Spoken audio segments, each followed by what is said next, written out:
bomba, nenhum caminhoneiro está parado jogando bomba. E eu queria que vocês gravassem para mandar pro meu pai. Eu queria que vocês repetissem comigo para ele continuar parado. Ei, caminhoneiro, você é um guerreiro. Ei, caminhoneiro, você é um guerreiro. Ei, caminhoneiro, você é um guerreiro. Ei, caminhoneiro, você é um guerreiro. Ei, caminhoneiro, você é um guerreiro. Ei, caminhoneiro, você é um guerreiro. Ei, caminhoneiro.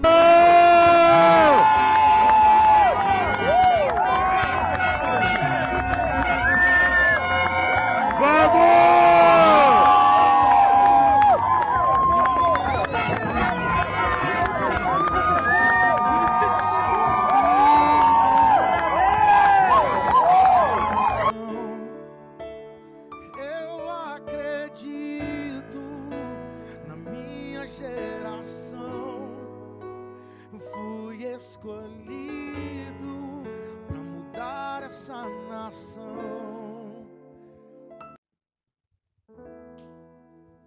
Eu acredito na minha geração. Fui escolhido para mudar essa nação. Eu acredito na minha geração. Fui escolhido para mudar essa nação. Eu acredito na minha geração. Fui escolhido. Olá, nação, eu acredito na minha geração. Estamos começando agora mais um episódio do Eu Acredito Podcast. E como vocês puderam observar aí, hoje iniciamos diferente, homenageando os nossos guerreiros compatriotas que desde domingo estão aí fazendo as suas manifestações pacíficas e também democráticas. Diferente de alguns jornalistas, de alguns meios de comunicações, de algumas mídias como o UOL e alguns outros jornais que dizem que são baderneiros, estão fazendo balbúrdia nas ruas e são protestos antidemocráticos, nós temos uma outra visão. Estamos vendo aqui guerreiros que estão lutando pela sua pátria. Diferente de muitos pensamentos também, esses guerreiros não representam simplesmente um grupinho, um gato pingado de bolsonaristas radicais. Não, esses guerreiros representam uma boa parte da população brasileira. E eu vou falar algo aqui para vocês. Eu sou de 12/10/1991, estou com 31 anos de idade. E eu nunca vi na minha vida, desde que eu me entendo por gente, manifestações tão lindas como essas que está tendo agora. A essência do despertar do patriotismo na nação brasileira. E Bolsonaro, de fato, foi esse presidente que resgatou em nós o patriotismo. Acredito que tinha muita gente que nem sabia que tinha esse patriotismo enraizado na sua alma, e desde 2018 Bolsonaro resgatou em nós esse patriotismo. 7 de setembro, milhares e centenas de milhares de pessoas nas ruas, e agora também inconformado com o resultado das eleições, até porque nós não queremos ser governado por alguém que já foi condenado em 3 instâncias, foi descondenado agora, alguém que tem um currículo de corrupto, o maior corrupto da história do Brasil. Foi através dele que a nação brasileira ficou sendo conhecida como um país de governantes corruptos. Alguém que quer instalar na nossa nação o socialismo e o comunismo. Mas de todo o meu coração, eu espero que essas manifestações dêem algum resultado. Mas ainda que não deem nada, ainda que Bolsonaro não apareça apresentando alguma coisa para nós que conteste o resultado da eleição, ainda que não haja intervenção federal, ainda que não haja intervenção militar, eu já me dou por satisfeito, porque eu fiz parte dessa geração em que houve a maior manifestação democrática no Brasil de um povo lutando pelos seus princípios e valores, de um povo que está lutando por sua pátria. Caminhoneiros não são baderneiros, são guerreiros trabalhadores. Essa população que estão indo para as praças, para as ruas, parando praticamente o Brasil e fazendo o mundo ficar de olho em nós. Também não são vagabundos, como muitos estão dizendo por aí. São pessoas guerreiras, batalhadoras, trabalhadoras, que querem de fato um Brasil melhor, um país melhor para os nossos filhos. Fique aqui a minha palavra de força para os manifestantes. Se vai continuar, eu não sei, mas eu sinto orgulho da minha pátria, dos meus compatriotas, sinto orgulho da minha nação. Se não for mudar nada, eu torço pelo bem do Brasil para que o novo presidente esteja tendo uma gestão de equidade e de justiça. Que ele se converta e não roube mais o Brasil. Eu espero de coração que eu esteja errado a respeito de tudo que eu falo, prego e penso sobre o Lula. Eu espero que eu esteja errado, que ele não queira instalar na nossa nação o socialismo e o comunismo. Eu espero que eu esteja errado, que ele não queira instalar na nossa nação ideologias malignas, perversas, doutrinas de demônios que afetam as nossas crianças. Eu espero de todo o coração que eu esteja errado. Mas se eu tiver certo, estaremos nos posicionando e sendo oposição. É claro que como todos nós estamos dentro de um avião, não vamos torcer para o piloto morrer. Nós queremos que o piloto vá bem e direcione para um Brasil melhor, para um Brasil próspero, para um Brasil abundante, para um Brasil gigante. Essa é a minha palavra. Patriota. Patriota nós somos e o Brasil continue acima de tudo e Deus acima de todos. Mas o nosso podcast de hoje aqui, galera, não tem nada a ver com política. O nosso podcast hoje aqui fala a respeito de jovens pregadores. E essa é a nossa temática, experiências e testemunhos de jovens pregadores. E eu estou aqui na mesa hoje, a nossa mesa está abundante aqui, até com uma picanha. Eita glória! Através do oficial Fogo na Brasa que trouxe aqui pra gente hoje esse aperitivo. Eu não sei porque ele trouxe picanha, não sei quem ele quer homenagear, mas está aqui e nós vamos saborear essa picanha aqui hoje. Mas além da picanha, está aqui comigo na mesa pastor Wesley Colli, grande expoente das Escrituras. Seja bem-vindo ao Eu Acredito Podcast. Obrigado, pastor Fábio. E está aí o motivo da fumaça no vídeo. Essa fumaça aqui já está mexendo com... Como é que é? O que tu tem? Renite aqui, de alguns aqui, viu? Mas está conosco aqui também pastor Lucas Pereira, ministro do Evangelho. Seja bem-vindo ao Eu Acredito Podcast. Obrigado, meu amigo, pastor Fábio Santos. É um prazer para nós estarmos aqui no podcast essa noite. Eu creio que vai ser um papo muito edificante para todos nós essa noite. Pastor Gerson, seja bem-vindo ao Eu Acredito Podcast. Uma alegria recebê-lo aqui. Obrigado, pastor Fábio. A alegria é minha, a honra é minha estar reunida com pessoas que eu admiro bastante. Eu sei que vai ser produtivo. Maravilha, o pastor Gerson é sempre lindo, elegante. O senhor toma Lindol, né? Só você mesmo, Fábio. Então, gente, essa é a nossa temática. Eu estou aqui ladeado de amigos, de irmãos, de pregadores do Evangelho. E o nosso tema hoje é experiências. Então, para isso, eu quero começar aqui agora perguntando. Eu sei que é difícil falar de nós mesmos, mas hoje as pessoas, Gerson, te conhecem como um lecionador de escola bíblica dominical, um pregador, ministro do Evangelho. Tu também é pastor auxiliar na congregação de Vila Rigoni, sendo co-pastor da igreja. Mas quem é o Gerson? Como pessoa, como ser humano, como você se identifica? Eita, que pergunta top. O Gerson é um ser humano privilegiado. Sou um sobrevivente, como muitos brasileiros. Eu sou alguém que tem uma expectativa muito boa, não só na área ministerial, mas como ministro do Evangelho, como líderes de pessoas. Eu sou um cara que Deus foi bom comigo. Me deu pessoas boas para estar ao meu lado, me deu uma família maravilhosa, e eu sou um constante, que estou sempre em constante aprendizado. Então eu sou feliz por ter a oportunidade de sobreviver nesse mundo. O senhor relatou muito bem no início desse podcast o patriotismo. Então, eu me sinto honrado por ser um brasileiro e muito mais feliz por saber que o meu nome está escrito no livro da vida. Maravilha, pastor Gerson. Pastor Lucas, quem é você? Como você se identifica como pessoa, como ser humano? Eu, pastor Fábio, né? Na verdade, né, eu sou um pai de uma filha linda, né? Chamada Laís. Esposo de uma mulher linda também, né? Chamada Michele. Eu sou um cara bem tranquilo, sossegado, né? Eu gosto muito mais de ouvir do que falar, né? E sou uma pessoa bastante tímida também, né? A gente prega nos púlpitos e tudo, mas assim, eu sou tímido bastante. Mas eu sou uma pessoa que, né? Bem sossegada, sou amigo de todo mundo, né? Não tive nunca problema com ninguém assim, né? Gosto de conversar, de papear e graças a Deus, né? A gente sempre se deu bem com todos, né? O irmão disse que o irmão é tímido. Bastante tímido. Como o irmão vence a timidez assim na hora de pregar?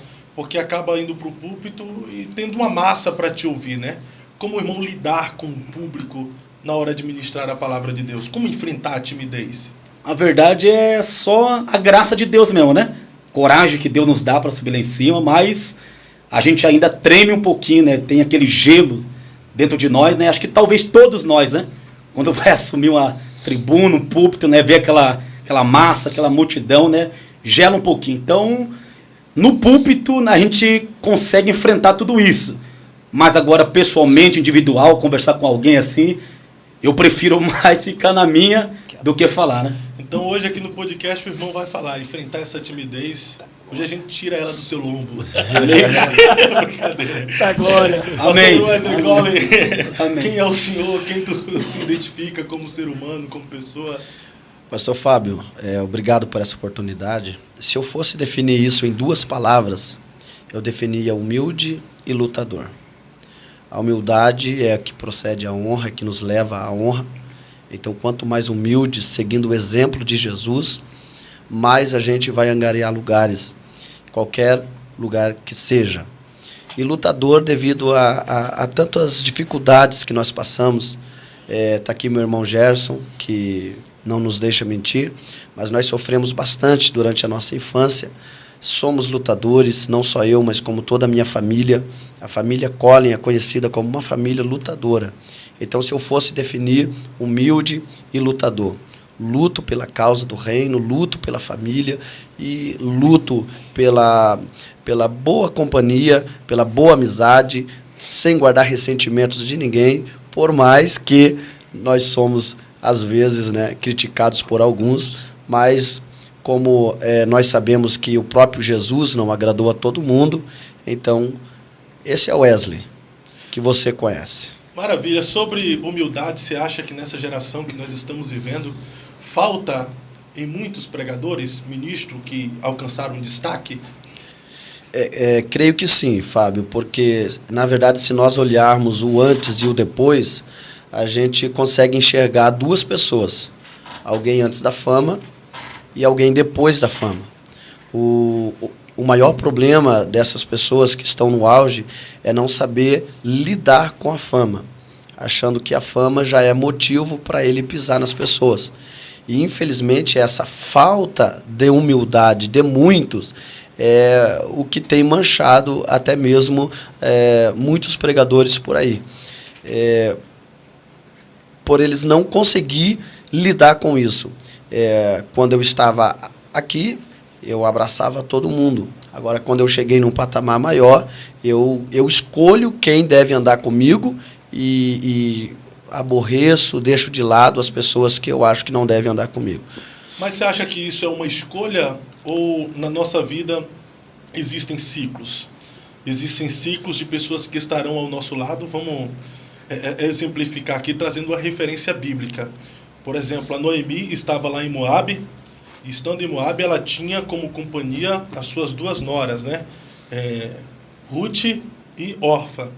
Quando ela decidiu voltar para Belém, Ruth falou, eu vou contigo, aonde tu for estarei com você. Seu Deus será o meu Deus, sua terra será a minha terra.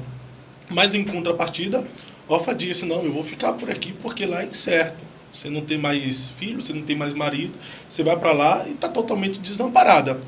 Eu vejo que muita gente critica a Orfa nesse contexto, dizendo que ela foi uma amiga interesseira. Mas eu não vejo isso.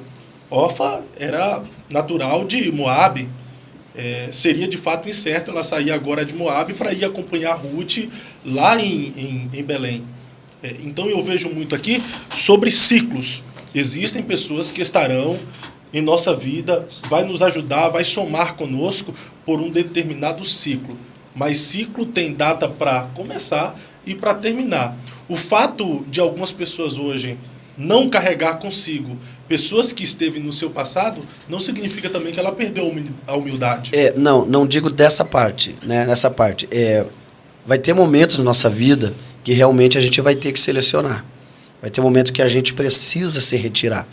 E esse é o momento, por exemplo, citado aí, o momento que ela precisou se retirar, o momento que nós precisamos estar mais sozinhos, deixar pessoas de lado. Eu não estou falando nesse sentido, eu estou falando no sentido de menosprezar o seu próximo, aquele quem te ajudou.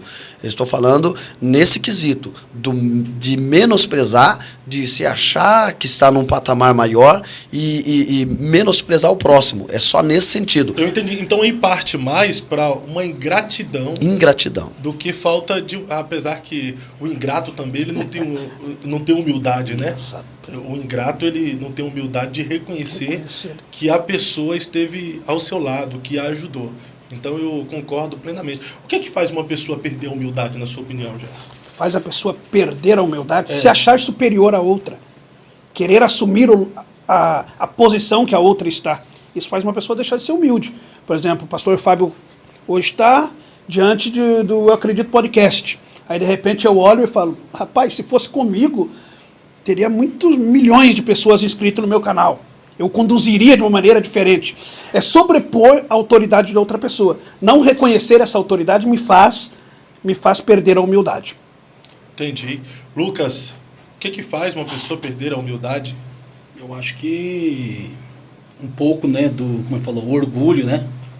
O orgulho, né? Uma pessoa que outrora você ajudou, estendeu as mãos, né? Daí você vai pedir uma ajuda e a pessoa vira as costas para você naquela hora, né? Já aconteceu comigo já de ajudar muita gente, né? Mas no momento que você precisa de uma palavra de um ombro amigo, a pessoa te despreza, já não, né, não é mais aquela pessoa humilde, né? Como você conheceu antes, né? Então, muitas pessoas aí, o orgulho, eu acho, a soberba, né? Sobe para o coração, para a cabeça da pessoa, e a pessoa, né, acaba aí, né, se afastando, perdendo as amizades, né?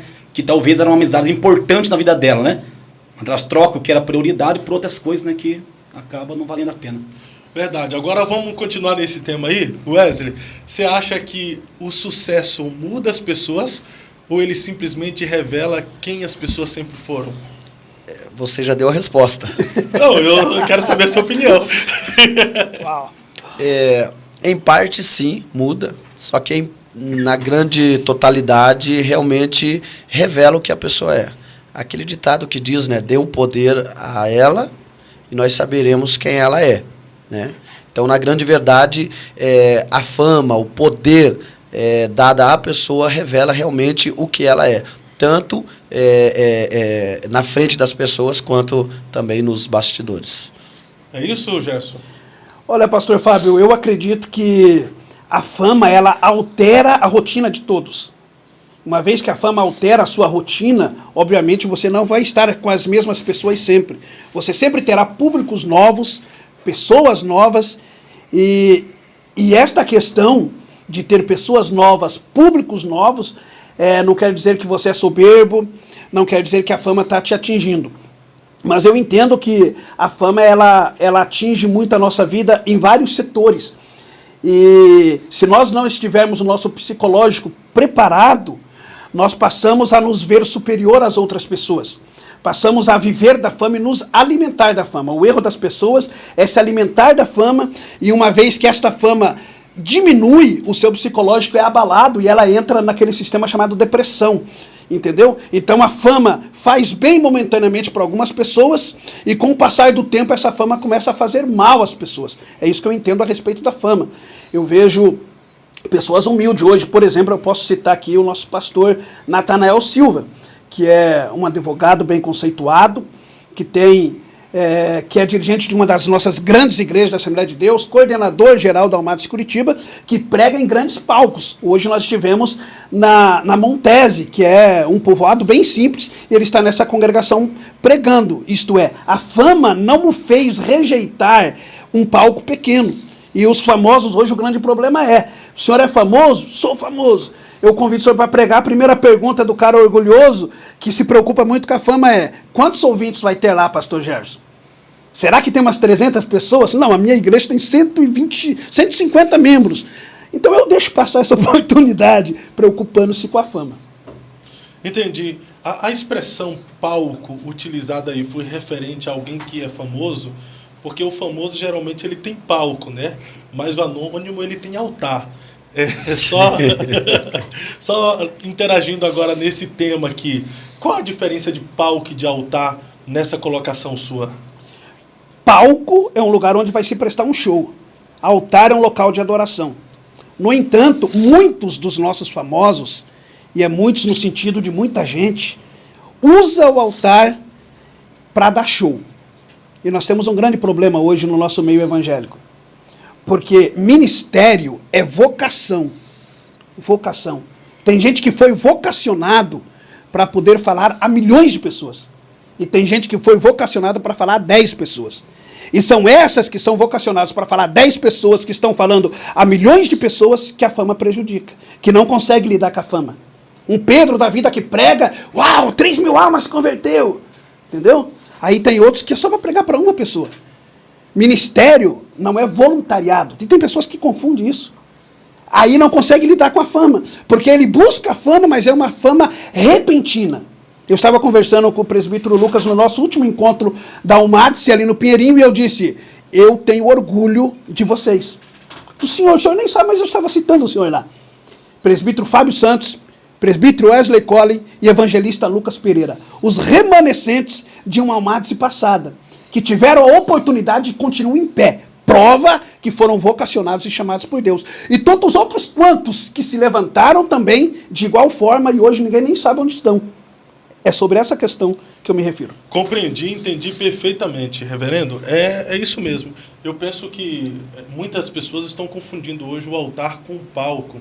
É por isso que muitas vezes nós não temos uma boa exposição da palavra como inspiração de Deus. Nós temos mais showmans fazendo um espetáculo para quanto mais sucesso ele tem, mais sucesso ele ter. Acredito que, de fato, nós precisamos voltar à essência da simplicidade e considerar o púlpito como um altar e não como um palco. Porque quando nós consideramos o púlpito como um palco, a nossa visão é querer agradar o público que nos ouve.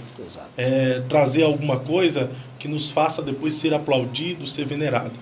E quando nós tratamos como altar, nós entendemos que nós estamos ali como um cordeiro, como sacrifício. Então nem sempre seremos aplaudidos, né? Exato. Às vezes nós seremos mais confrontados. Pode falar, fica à vontade. Nós estamos em um bate-papo. Exatamente. Pode interromper se vocês quiserem, tá? Olha que interessante. Olha o que Jesus falou. Quem quiser vir após mim, negue-se a si mesmo. Sim. Então o que é que acontece? Uma vez que Deus está lhe usando e você está em destaque, aquele destaque ele não é teu. Você não tem direito de angariar fama para você. Porque Jesus disse, você tem que negar você mesmo. Aí ele diz assim, ó, vim após mim, você não pode vir na minha frente, você não pode ultrapassar a mim. E nós podemos dizer que todo aquele que começa a querer passar à frente de Deus, evangelista Lucas, Deus derruba ele. É por isso que muitos começaram muito bem, foram muito bem, e hoje caíram porque quiseram, e ninguém consegue, claro, roubar a glória de Deus. E o importante é como começa ou como termina? O importante é como termina, é bíblico, né? Mas como começa não é importante também, não? Tudo é importante, é um jogo completo. O problema é que muitos começam correndo muito e nunca chegam na linha de chegada. O importante é você cruzar a linha de chegada naquele dia. Não adianta eu ter um ministério com milhões de acessos hoje, ser conhecido no mundo inteiro e eu perder a minha alma. Não me valeu de nada. O que adiantou a fama? Onde me levou a fama? Eu entendo assim. E a fama, de fato, pode nos fazer alcançar muitas pessoas enquanto nós estamos nos perdendo, né? Exemplo disso é Davi. Davi, ele se tornou um rei famoso, formou um exército temido Sim. por outros reinos, por outros exércitos. E aí o Davi falou, não, agora eu já sou conhecido, todo mundo sabe quem sou eu. Nem precisa eu estar lá, apenas a fama do meu nome vai fazer os outros exércitos ser temido. Aí, na época das primaveras, em que os reis costumavam ir à guerra, Davi decidiu colocar o seu exército famoso na liderança do Joabe e disse, vai lá, porque a fama do meu exército, por si, só basta. E a Bíblia diz que enquanto o exército dele estava vencendo fora, ele estava perdendo dentro do palácio. Outra coisa que nós precisamos estar bem resolvido, como o Gerson falou aqui, foi a respeito de pessoas que às vezes foram chamadas para pregar para uma multidão, outros foram chamados para pregar para 10 pessoas. Então eu entendo muito isso, né, naquela questão quando Jesus ele disse, dando as últimas considerações para os discípulos, antes de ascender aos céus. Ele falou, ficai em Jerusalém, até que do alto sejais revestido de poder, e ser-me-eis testemunha em Jerusalém, Samaria, Judéia e confins da terra. É isso que a gente entendeu. Nem todos foram chamados para ir até os confins da terra. Nem todos foram chamados para ir até a Judéia. Nem todos foram chamados para ir por Samaria. Tem gente que foi chamado para ficar apenas em Jerusalém. Outros foram chamados para sair de Jerusalém e ir até a Judéia. Mas é Jerusalém e Judéia. Outros foram chamados para sair de Jerusalém e ir a Judéia até Samaria. Mas é Samaria, Judéia e Jerusalém. Aí outros foram chamados para romper e até os confins da terra. E nós precisamos estar bem resolvido com isso, porque às vezes a gente quer algo que não é para nós mesmos. Tu já teve esse sentimento, Lucas? Eu percebo assim, pastor Fábio, né, que na verdade eu já vi muitas pessoas, né? Por exemplo, eu sempre digo que a oportunidade, ela não é maior do que a chamada. A chamada sempre será maior do que a oportunidade. Eu já vi muitas pessoas tendo oportunidade em trabalhos grandes, eventos grandes, só que não era o tempo de Deus na vida daquela pessoa. Então a fama, né, ela pode te colocar lá em cima, mas se você não tiver uma estrutura, o tombo às vezes é grande, porque não está preparado para aquele momento. Tem aquele QI, né? Quem indicou? Tem a pessoa que indica. Boa, hein? Entendeu ou não? Boa essa daí. Eu já vi muita gente que foi colocada e acabou morrendo, se matando ele mesmo, porque não era o tempo certo de estar lá. Tem pessoas que ainda não foram apresentadas, né? Como o Davi, você deu um exemplo de Davi aqui. Davi, ele era um pastor de ovelhas, ficava no campo, mas no tempo certo a oportunidade chegou para Davi. E Davi não precisou furar fila, Davi não precisou derrubar ninguém.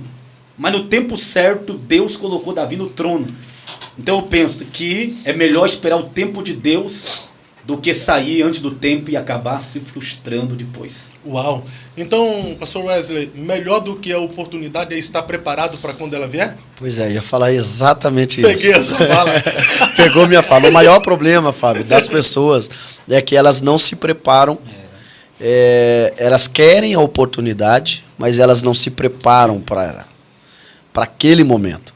Então, o maior problema de bons pregadores, eu digo bons, que o Lucas citou, que pregou em grandes eventos, e dali foi para baixo, não cresceram, não prosperaram, não foram avante, parece que pararam por causa disso, porque não se prepararam para o momento. Então, eu prefiro me preparar para que quando eu receber esta oportunidade, eu esteja apto para aproveitá-la.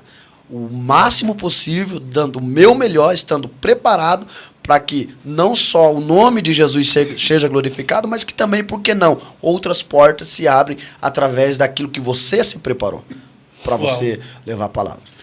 É isso aí, gente. Você que chegou agora em nosso canal, nós estamos em um bate-papo no Eu Acredito Podcast e a nossa temática de hoje é experiências e testemunhos de jovens pregadores. Estou aqui à minha esquerda com o pastor Gerson Collen, logo à minha frente, pastor Lucas Pereira, à minha direita está o pastor Wesley Collen e nós estamos apenas no início. Se você chegou em nosso canal, você está encontrando dificuldade para você comentar e interagir com a gente, se inscreva no canal. Aí você vai ter a liberdade para interagir com a gente. E se você está gostando do nosso bate-papo, dá essa força, deixa o seu like, porque assim a plataforma vai entender que o nosso conteúdo é relevante e vai enviar para mais pessoas. Aí se você quiser nos ajudar um pouquinho mais ainda, Compartilhe aí nos seus grupos, seja de outras redes sociais, na sua comunidade, do próprio YouTube. Nos ajuda, fortaleça o nosso trabalho. Eu vou mandar aqui um alô para quem já está nos acompanhando. Tem um canal aqui chamado de Saúde para Você. Eu recebo saúde, tá? Irmão Colin, referência no Paraná. Pastor Luca, homem de Deus, grande pregador. Maria Albuquerque, parabéns a todos os patriotas. Isso aí. Wesley Cole dizendo seja bem-vindos. A Josiane está aqui. Leandro, Maico, é a sua esposa, né? Maravilha. A esposa está de olho para ver se você fala alguma bobeira aí, vamos? Leandro, Maico, pensando na Bíblia, o pastor Gesiel Camilo está aqui, ó. Ele está na área. Deus abençoe a dupla Colin. Abraço a todos. Pastor Gesiel Camilo, a Suelen Colin, o pastor César Carlin, Josiane Colin está aqui, a Bruna Asserman. Eu vou fazer aqui o podcast também de encontro de experiências e testemunhos de pregadoras da Igreja Evangélica Assembleia de Deus em Curitiba. Então se preparem aí, meninas, porque eu quero vocês aqui nessa mesa com a gente também, viu? Meu amigo pastor Rogério Gomes, forte abraço, sempre nos apoiando aqui. Pastor Rodrigo Siqueira, abração. Pastor Jonas Estimamilho aqui com a gente. O Jonas está aqui. O pastor Perivaldo também. É muita gente. No decorrer do podcast eu vou mandando um alô para vocês, mas fique com a gente, compartilhe para geral, porque assim a plataforma vai entender que o nosso conteúdo precisa ser visto por mais pessoas. Ainda falando sobre essa ideia de sucesso, de fama, de mudança de personalidade do cara quando alcança, tu acredita que Deus dá fama para alguém? Acredito. Hoje nós precisamos de pessoas para influenciar pessoas. E essas pessoas, através da fama, alcançam outras pessoas. Porque a minha Bíblia diz que a fama de Jesus, você já viu isso, né, no Evangelho? Que a fama de Jesus percorria, né? Então ele abre a oportunidade para isto. Então a sua fama se procede você. Entendeu? Por onde nós andamos aí, todo mundo conhece Fábio Santos. Todo mundo conhece o presbítero Wesley Colin, evangelista Lucas Pereira, Gerson anônimo. Mas as pessoas lhe conhecem por aquilo que você faz, pelas suas atitudes, pelas suas falas. Isso faz com que você ganhe essa gama chamada fama. E essa fama boa, né? Nós estamos falando aqui de fama boa. Porque alguém me disse esses tempos atrás em uma reunião política que a mentira ela propaga mais rápido do que a verdade. E, infelizmente, isso tem sido corriqueiro nos nossos dias. Mas eu acho que sim, o Senhor abre a oportunidade para que você se torne um famoso. Mas você tem que ter capacidade para poder lidar com essa fama. Já vamos falar sobre isso. Tu acha? Jesus, na verdade, não vou dizer que ele se preocupou com a fama, mas Jesus se preocupou Jamais, né? em um determinado texto da Bíblia Sagrada, quando Jesus disse aos seus discípulos o que as pessoas dizem por aí de quem é o Cristo, né? E aí a resposta é aquela resposta que deixava dúvidas, né? Um é Elias, outros dizem Jeremias, outros dizem alguns dos profetas, né? E aí Jesus perguntou a seus discípulos: e vocês, o que acham quem é o Cristo? E aí Pedro respondeu: tu és o Cristo, o Filho do Deus vivo. Maravilha. Então o próprio Jesus se preocupou em saber o que é que as pessoas pensavam dele, de quem era o Cristo. Então eu creio que Jesus nos dá essa oportunidade da gente ser conhecido, sim, em um determinado lugar, para que o nome dele seja glorificado e através de nós, agentes de Deus, agentes do Evangelho aqui na terra, através do pastor Fábio Santos, do pastor Lucas Pereira, pastor Gerson Colin, através dessas pessoas e dentre outros grandes pregadores, através da sua fama, do conhecimento das pessoas através deles, o nome de Jesus é glorificado, pessoas aceitam a Jesus, pessoas são libertas, pessoas são tiradas do lamaçal do pecado. Agora, você que pergunta, mas eu deixo uma pergunta no ar. E se Deus não permitisse que nenhum dos seus fosse propagado com o seu nome, por exemplo, numa autofama, como seria? Nesse contexto aí é interessante que você falou, porque Jesus ele estava preocupado para saber a respeito de sua popularidade. Exato. Né? Ele falou: o que dizem o que diz os homens a meu respeito. Então, é uma preocupação a respeito da sua popularidade. Eu também já tive essa preocupação. O que estão dizendo sobre mim aí? Mas, geralmente, eu tenho mais essa preocupação quando eu termino de pregar. Eu falei, irmão, mensagem boa. É verdade, isso é verdade. Aquela preocupação Quem pós-mensagem. Aquela preocupação... Isso é excelência, né? Aquela preocupação pós-mensagem. E eu te digo uma coisa, falando, já entro nessa questão que tu falou aí. Cara, você se conhece. Claro. E você sabe quando você foi bem, foi feliz Sem dúvida. na mensagem. Isso é fato. Entendeu? E você sabe quando você for uma negação. Sim. E eu sou aquele cara assim que eu termino de pregar e eu já saio com análise na minha cabeça. Se eu fui mal, não tem quem diga que eu fui bem que vai me convencer que eu fui bem. Agora, se eu for bem também, não há quem diga que eu fui mal que vai me convencer que eu fui mal, entendeu? Então, a gente precisa estar bem resolvido. E eu acredito que é isso que o jovem pregador precisa. Quando ele foi mal, ele tem que reconhecer que foi mal e precisa melhorar. E a gente vai mal por inúmeros fatores, né? Escolhemos a mensagem errada, né? Nosso psicológico não estava bem. Levamos a mensagem por uma oratória no dia que o povo está melancólico, o povo quer chorar. Aí você quer meter fogo no povo. Não tem como, irmão. O povo quer chorar, entendeu? Por exemplo, agora na política mesmo. O povo está revoltado por causa do Lula, entende? Aí você vai dizer agora no púlpito que tem picanha para todo mundo, pô. Vai ter bater, rapaz. Então, assim, a gente é bem resolvido. Aí, às vezes, a gente sai do púlpito, né? Cara, a minha esposa é bem sincera comigo, né? Quando eu pergunto para ela, e aí, como é que foi hoje? Quando ela fica em silêncio é porque não foi legal, irmão. Pastor, deixa eu te cortar, mas te dizer, por esses dias aí, não vou dizer qual a data, mas por esses dias aí eu saí meio que um pouco frustrado depois de uma pregação. E eu até disse para minha esposa, e tinha um casal de amigos junto com nós no carro, eu até disse para eles, eu fui mal. E aí ele me disse, não, você não foi mal, se preocupa. Eu falei, não, eu fui mal, eu escolhi a mensagem errada. E a gente precisa entender isso aí, Fábio, porque às vezes isso destrói a gente também. Sim, irmão. Assim, é claro que tem dia que a gente foi bem e a gente sabe que a igreja não estava receptiva àquela palavra. Então você não pode se culpar quando a culpa não é sua. Agora tem dia que Deus está dizendo, irmão, você está precisando descer mais, filho.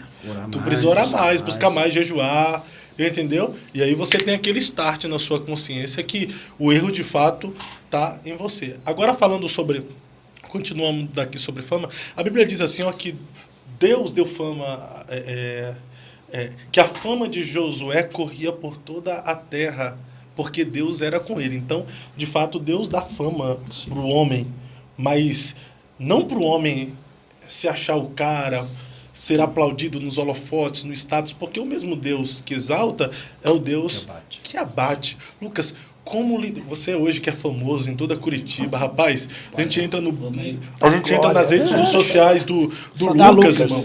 Rapaz, não, é do dia 1º ao dia 33 do mês. Entendeu? Aumentou 2 dias no dia. 2 dias a mais aí. É do dia que você prega 2 vezes no mesmo dia. Não, mas como, assim, não digo nem fama, sabe, mas ter o ministério reconhecido, ter a chamada, a vocação reconhecida. Como lidar com essa chamada, aonde você vai, as pessoas te conhecem. Por exemplo, você não vai pregar, mas você vai numa vigília, as pessoas de lá de longe olham, ali o pregador Lucas Pereira teve na minha igreja e tal. Como lidar com essa fama? Então, Fábio, eu penso assim, né, que, primeiro lugar, né, a humildade, né? Você não se esquecer quem você é e da onde Deus te tirou. Porque quem se esquece de onde Deus tirou não merece chegar onde Deus quer. Então... O mundo tá cheio de frase de efeito. Não, mas é mesmo, nós temos que se lembrar que a gente não era nada. Deus nos colocou lá, né? Então a glória... Deus fala assim, a minha glória não divido com ninguém. Quando Deus cura num culto, a glória é para Ele. Quando Jesus batiza, a glória é para Ele. Não é para nós, né? Então já fui em vários lugares, né? Tem lugar mais humilde, mais simples, né? Teve irmão que falou, irmão, eu queria te trazer aqui para pregar, só que não temos condições. Trabalhamos com isso no interior, temos que arrecadar o dinheiro para trazer você aqui, né? Só que assim, Fabinho, eu penso que se a gente não valorizar os lugares pequenos, nós não estaremos preparados para lugares grandes, né? Então, como falamos de fama, é Deus que exalta o nome do ser humano, é Deus que exalta. Antigamente na Bíblia eu vi que os homens... Deus exaltava eles, mas não tinha, né, as mídias como temos hoje, a internet, né? Hoje é muito mais fácil uma pessoa chegar do outro lado do mundo, no Japão, na África, o teu nome chegar lá, né? Porque tem as redes sociais, tem as mídias, então é muito mais fácil para uma pessoa indicar você. Mas antigamente era muito mais difícil. Então os homens na época eles oravam mais, buscavam mais, se preparavam mais, e a batalha não era que nem hoje, né? Hoje nós lutamos, né, espiritualmente, mas antigamente era os exércitos, fisicamente eles enfrentavam, então tinha que se preparar. Hoje em dia nós temos tudo aí, né? Temos bastante, né, bastante livro, bastante, né, tem a internet para estudar, então, e Deus é quem... Tem a mensagem dos outros para pregar. Eu confesso que eu já no começo eu já imitei muitos pregadores, né?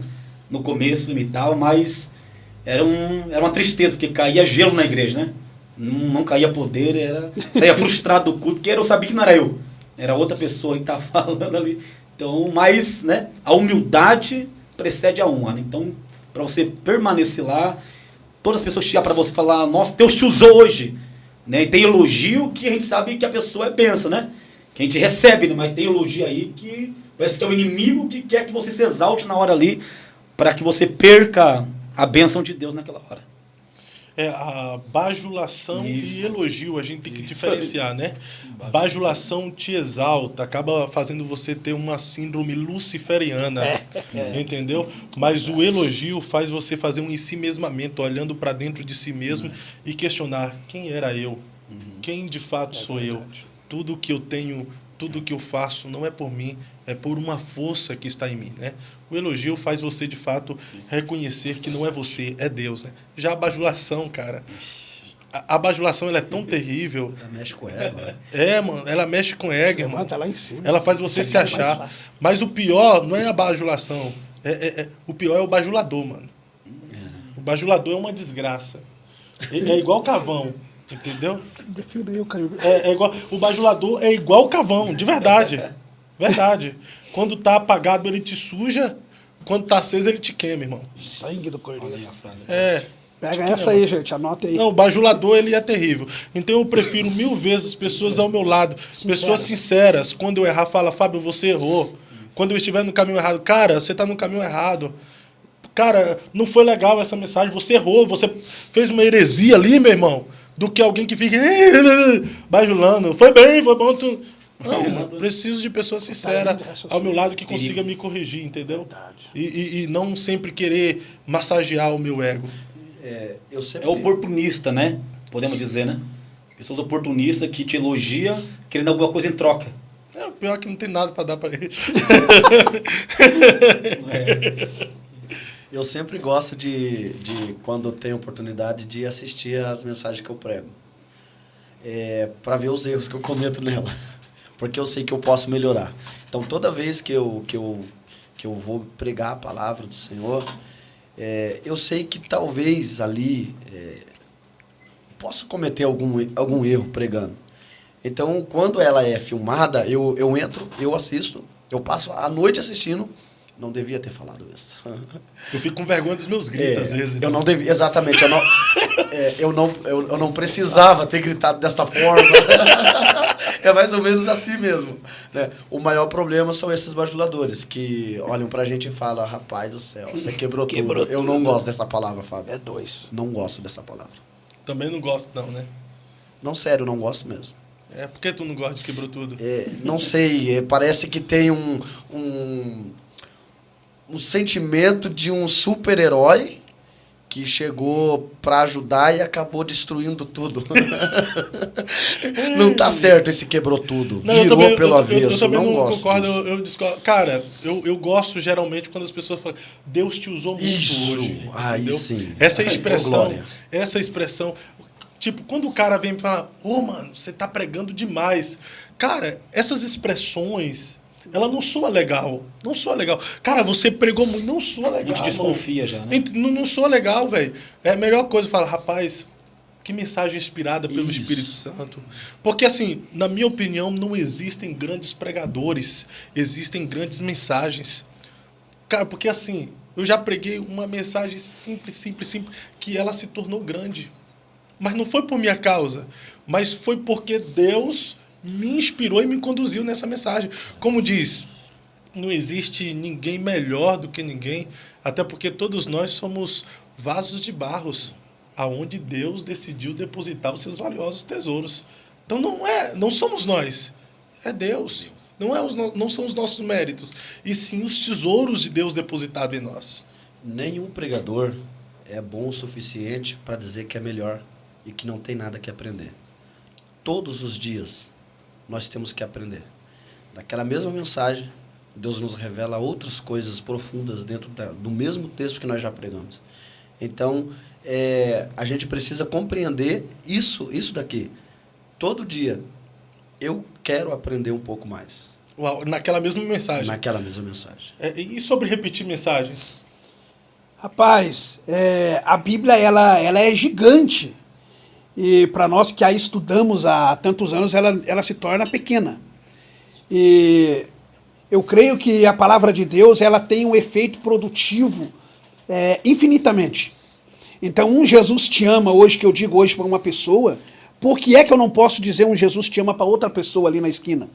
Eu já falei Jesus eu te amo para alguém ali na esquina, agora eu não posso falar de novo. Por quê? Porque se a palavra de Deus, ela não sofre alterações ao longo dos anos. Aliás, nós vemos muito aquele negócio que a palavra de Deus se renova, sabe? A antiga teologia tinha isso, né? Hoje em dia as pessoas já abriram a mente que a palavra de Deus é imutável, ela continua sendo a mesma. Então, se ela é a mesma e ela produziu, Pastor Fábio, um efeito positivo na vida de alguém, que eu usei uma mensagem para pregar na congregação A, por que não ela não vai ter o mesmo efeito ou um efeito melhor na vida de alguém na congregação B? Deixa aí a pergunta para o senhor. Então, eu penso assim, que a mensagem que Deus nos dá, ela é universal, é para o mundo todo ouvir. Mas nem sempre nós temos a oportunidade para pregar para o mundo todo. Isso aqui não é justificativa de alguém que repete mensagem, porque eu repito mesmo para me justificar, não. Entendeu? E existem mensagens de fato, que há um fervor na minha alma, algo que queima no meu ser, que eu falo, cara, o máximo de pessoas precisam ouvir essa mensagem. Se identifica com a mensagem, né? Eu falo, o máximo de pessoas precisam... E eu não tenho a oportunidade de falar para o máximo de pessoas possíveis, entendeu? Então eu prego aqui, às vezes eu prego lá. Mas assim, a gente precisa ser conduzido por Deus, irmão. Porque tem dia que você chega no púlpito falando, é essa a mensagem, mas você tá ali e Deus fala, não quero essa. O contexto do culto muda. Muda tudo, irmão. É verdade. Muda tudo, entendeu? Então, eu penso que não há erro nenhum você repetir uma mensagem que você já pregou, se você estiver sendo conduzido pelo Espírito Santo. Agora, você precisa ser conduzido pelo Espírito Santo, porque nós entramos dentro do que falamos anteriormente. Você escolher a mensagem e sair de lá frustrado. E o pior, não é só nós sairmos frustrados, né? O pregador. É quando a igreja sai frustrada, né? Porque se o povo orou, jejuou, colocou tema no congresso. E, cara, para congresso o povo passa a prova, né? Nos dias anteriores do congresso, né? É gente que não quis o uniforme daquela cor. Era gente que não queria o lacinho. Era gente que não queria camiseta, queria terno e gravata. Era gente que não queria terno e gravata, queria camiseta. Então, é uma prova terrível. Aí vai o camarada sem ser conduzido por Deus e não flui. Além dele se frustrar, ele frustra também quem convidou ele. Então... Aí tem aqueles que falam assim, eu não gostei do tema e os nossos pregadores nenhum pregou no tema. Viu como que não era de Deus?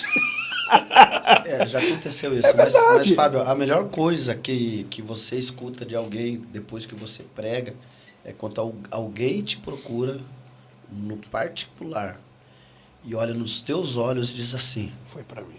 Essa mensagem foi toda para mim. Verdade. Isso é forte. Mas a gente vai ficar aqui abordando esse tema que não está nem... Vamos lá, existiu o Lucas antes de conhecer a Jesus? Se sim, quem era ele? Como é que vivia? Onde estás? Sim, existiu sim o Lucas antes de conhecer Jesus, né? Na verdade, eu sempre, né, eu me criei no meio da roça, né, Fábio? Interior de São Paulo, cidade de Miracatu. Foi lá no meio da roça que o Lucas só queria saber de futebol, só queria saber para a cidade, né, com os amigos, não queria saber de Deus, né? Mas lá no sítio onde eu morava tinha uma igrejinha.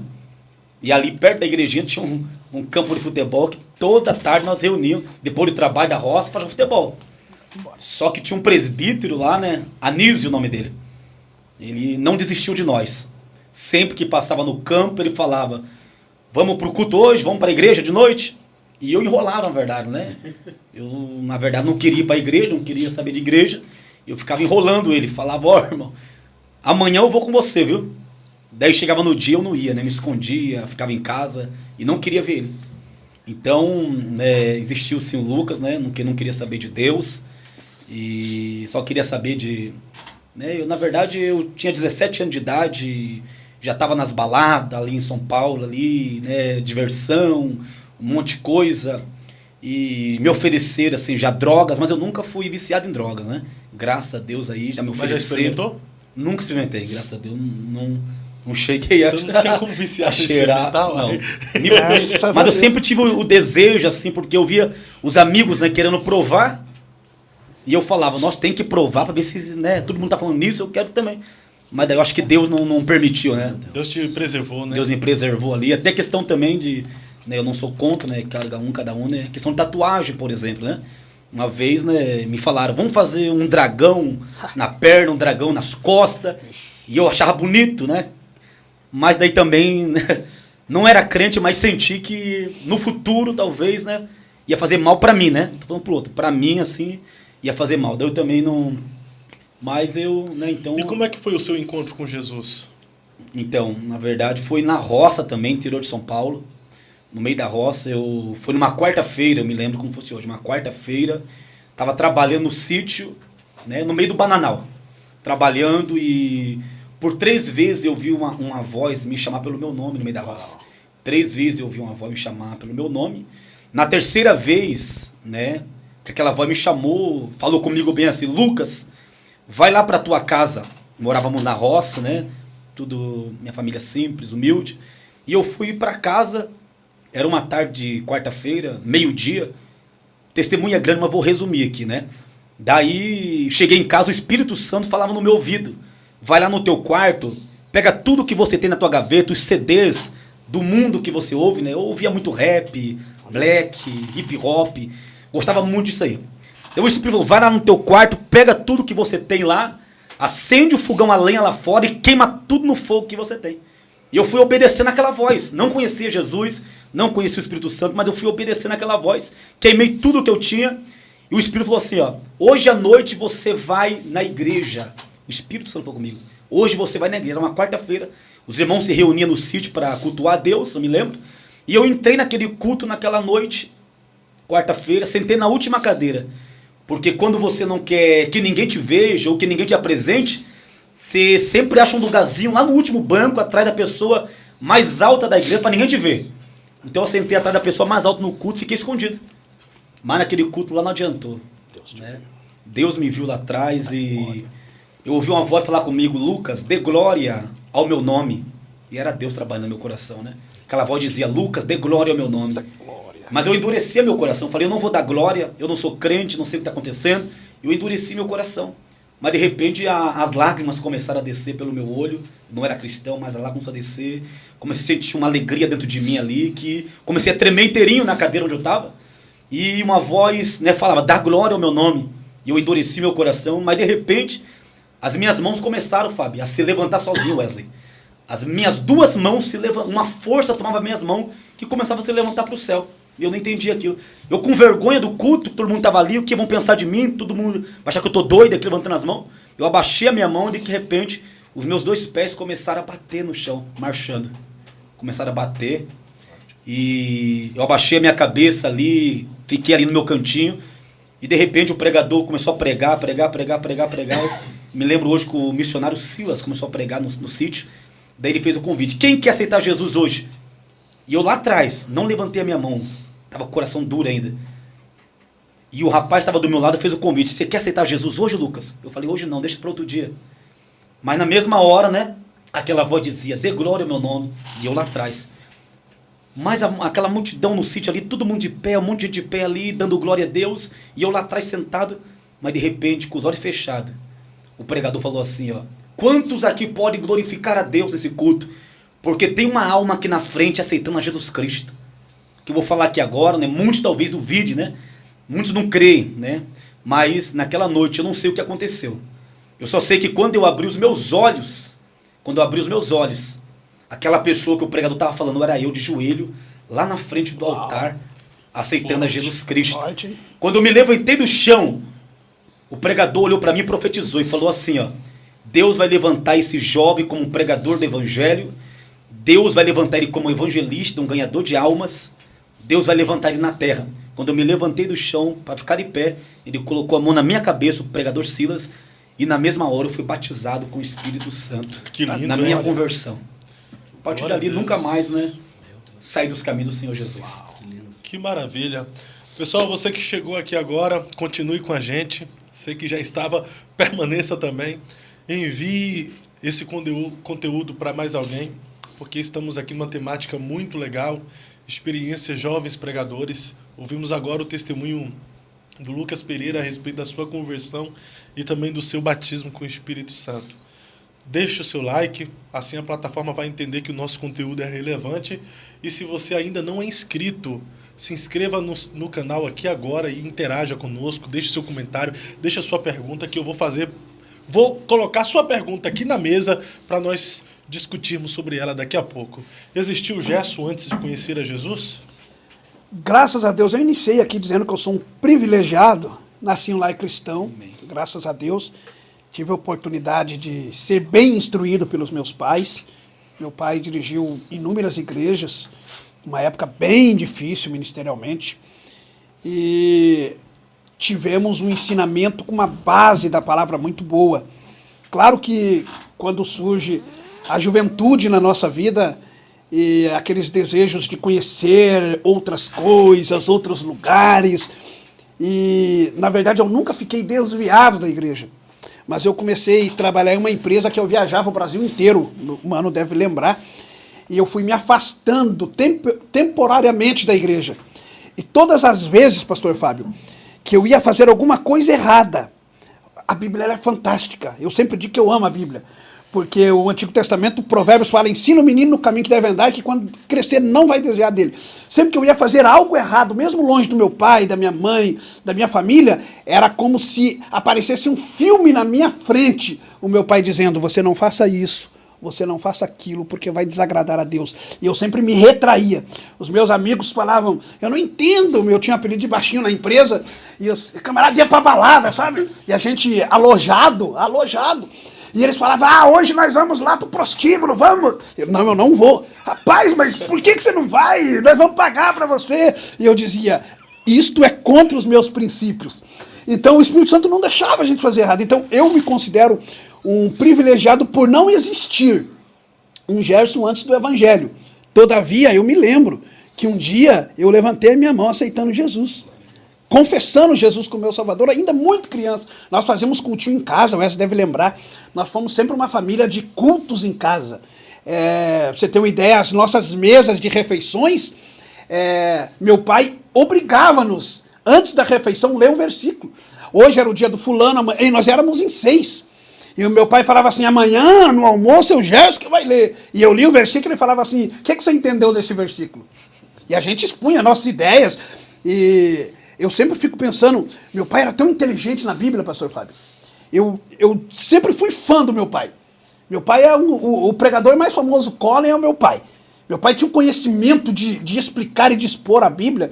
Muita coisa que eu aprendi anos depois na faculdade. Meu pai não teve ferramentas de frequentar uma faculdade de teologia. E o que meu pai fez foi a ETAD, lá no Santa Helena, muitos anos atrás. Inclusive, eu também comecei a fazer no núcleo 54, acho. Pastor Valdecir, na época, eu com 12 anos, fez uma carta para eu me apresentar e fazer ETAD, que eu tinha um sonho de conhecer, de aprofundar na Bíblia. E muitas coisas do que eu aprendi hoje, há pouco tempo atrás, dentro de uma sala de teologia, Lucas, o meu pai já falava. E eu dizia, nossa, da onde que meu pai tirava? Meu pai não tinha livro, não tinha internet na época, então era o Espírito Santo que revelava. Então eu sou um grande fã do meu pai pregador. Uau! Excelente. Você falou aqui que recebia muitos convites e tal. Tu era tentado aí nesses lugares que te convidava, tipo balada, noitada, prostíbulo? Demais! Ele dá risada, mas é Não, sério. não dá risada por causa dessa expressão, né? Prostíbulo. Nós estamos em um mundo tão popularizado hoje com essas expressões que ninguém mais se assusta com isso. A verdade é que só homens, né? Só homens e, obviamente, casados, homens que traíam as suas companheiras e engraçado que tinha até um camarada que traía e falava para a esposa, olha como o mundo é doido. É sério. É verdade, vocês dão risada. E eu era o único, eu já arrumava a minha cama, já pra você ter uma ideia, sempre que eu chegava em um alojamento... Esse batia o sincerão, então, né? Não, é sério. Eu arrumava a minha cama sempre na sala. Todo mundo pegava quartos e tal. Por que eu não pegava quarto? Porque os caras pegavam a mulherada da balada, chegava de noite bebendo e baseado. Usa aí, Gerson! E eu falava, não, rapaz, eu não uso isso. E eu nem estava indo para a igreja, eu estava meio que afastado. Mas mesmo afastado, eu nunca me esqueci dos ensinamentos que eu aprendi dentro da minha casa. Nunca me esqueci. Parece que eu via o meu pai, pastor Célio, dizendo, é errado fazer isso, você desagradar a Deus, vai deixar Deus triste. E uma coisa que eu tenho comigo e que as pessoas perderam é o tal do temor a Deus. Não é medo, é o temor. É respeitar Deus como sendo o nosso mestre maior. Eu sempre tive preocupação de ofender o meu pai e minha mãe. Sempre. Eu tenho isso comigo. Isso é um rapaz. Você pode perguntar para minha mãe e para o meu pai. Eu nunca na minha vida dei tristeza do meu pai chorar porque eu fiz algo errado. E com Deus é igual. Com Deus, independente do local que eu estava, eu tinha aquele temor de dizer, Senhor, será que essa minha ação tá causando tristeza no Senhor? Eu tinha temor, não era medo, porque é diferente temor e medo, mas eu tinha aquele temor de dizer, Senhor, se eu fizer alguma coisa errada, levante alguém para falar comigo. E eu me lembro de um episódio. Um dia nós estávamos numa lanchonete e eu era solteiro na época, conhecemos uma moça e vamos todo mundo. E essa moça abençoada, nós estávamos em 7 na mesa, a menina tinha 7 irmãs. É incrível, Fábio, é sério. Aí a pergunta foi, vamos todo mundo lá para minha casa. E quando nós chegamos lá, os caras começaram a colocar drogas na mesa. E todo mundo cheirando e usando. E baixinho, baixinho, pega um aí. E eu dizia, meu amigo, eu estou no local errado. Eu me lembro até hoje que a menina me olhou com um olho desse tamanho assim, como assim você está no lugar errado? Está falando mal de mim? Eu falei, não, a tua companhia é muito agradável, mas esse ambiente não é um ambiente para mim. Aí eles queriam saber, por que não é ambiente para você? Eu falei, porque eu sou um filho de Deus. Meu Deus. E eu estou sentindo que eu estou deixando Deus triste. E eu saí dali e fui para casa. E quando eu chego em casa, umas 3h30 da manhã, os caras chegam tudo doido, doidão, e uns gritando. E eu me lembro até hoje que o meu supervisor... Cleverson, o nome dele. Ele ficou em pé e falou, gente, respeita o menino. Porque se o menino não está fazendo o que nós estamos fazendo, é porque há alguma coisa nele dizendo que ele está errado. E nós estamos errados. E eu tive ali a oportunidade de levantar e dizer, gente, esse caminho que vocês estão seguindo é um caminho de morte, de destruição para a alma de vocês. Então eles sempre me respeitavam, por mais que eu estava afastado temporariamente da presença do Senhor, eu sempre tive a instrução do Espírito Santo dizendo, não faça, não faça. Então eu me alegro por isso. Isso é lindo, eu já falei aqui nessa mesa, em outros convidados, eu acho muito lindo quando alguém dá um testemunho dizendo, eu fui, eu fiz, eu pratiquei, eu errei, eu era vida louca, eu era da pá virada, eu era pipa voada, né? Tem até o cara que canta, né? Eu era pipa voada, fui amparado pela graça. Eu acho bacana o testemunho de conversão, que revela de fato o poder transformador de Jesus na vida do ser humano. Mas, cara, eu fico encantado também que nasceu um lar cristão e diz assim, ó, eu fui tentado. É honra. Eu fui tentado pelas pessoas, eu fui tentado através do convite, eu fui tentado por mim mesmo, mas sempre tive na minha alma, no meu coração, que eu sou filho de Deus e se eu fizesse, eu ia ferir a santidade do Eterno. Cara, isso chega a arrepia aqui, tô arrepiado. Tu também nasceu no lar cristão, né, Ué? Nasci no lar cristão, graças a Deus, nós temos só que orgulhar do pai e da mãe que a gente tem. O pai que a gente teve, a mãe que a gente tem, gratidão eternamente. Porém, vou abrir aqui para você, que em 2017, o meu pai... 2007, né? Meu pai teve estourou a veia do coração, né? Teve uma aneurisma e o meu pai ficou por 11 anos tetraplégico na cama. E no início eu não conseguia aceitar o que aconteceu. E eu acabei afastando da igreja, sim. Eu era quase jovem, eu era adolescente ainda. E eu afastei da igreja e fiquei 2 anos fora da igreja. Nesses 2 anos que eu fiquei fora da igreja, não sei se o Gerson se lembra, mas eu comecei a beber, experimentei cigarro e só não entrei no mundo do tráfico porque Deus me achou antes. Isso de fato. Com tudo que aconteceu, Gerson, isso eu falo com tristeza, mas com tudo que aconteceu, neste período, nós tínhamos tudo para estar afastado da igreja. Sim. E no mundo do crime, das drogas. Só que eu cheguei a descer na boca, Fábio, ali no Vila Sandra 2, não sei se você conhece, conhecido como Vila Nova hoje. Sim. Eu cheguei a descer lá embaixo, na boca, lá embaixo, para comprar droga. Comprei droga e vendi. Comprei 4 desse tamanho assim, ó. E vendi. Vendi as 4. Eu tive a oportunidade de ser um traficante ali. Por causa de uma vizinha que a gente tinha, hoje falecida. E a gente descia lá para comprar para ela e a gente acabou comprando pra gente. E eu acabei vendendo aquilo e gerou um retorno.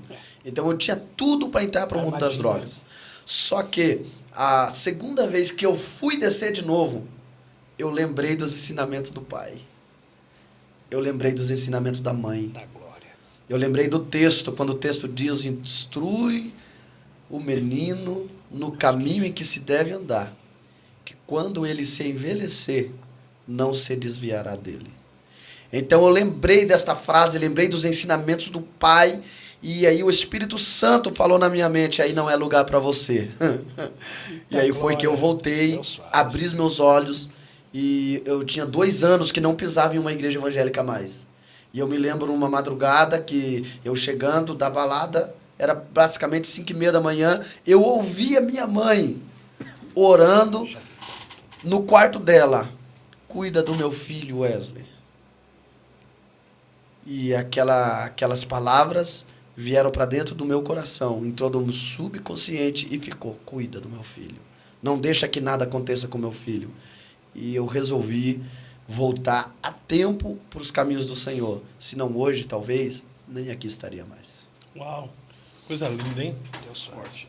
Aí esse foi o seu real encontro com Jesus que te despertou para um compromisso maior com Ele? Foi exatamente isso. O ano de 2019 foi quando eu realmente, de fato, entreguei minha vida para Jesus, num culto, não sei se o Gerson lembra, e nesse dia você também voltou junto comigo, juntamente com o Samuel. Me lembro dessa data, congresso do Coral Misto, na Assembleia de Deus de Vila Rigoni, quando eu levantei minhas 2 mãos, fui para frente.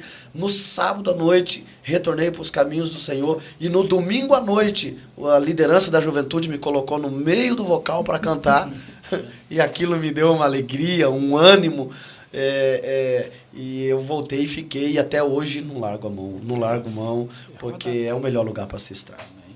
Jesus é tudo que temos e Ele é tudo que precisamos, né? Errou a data.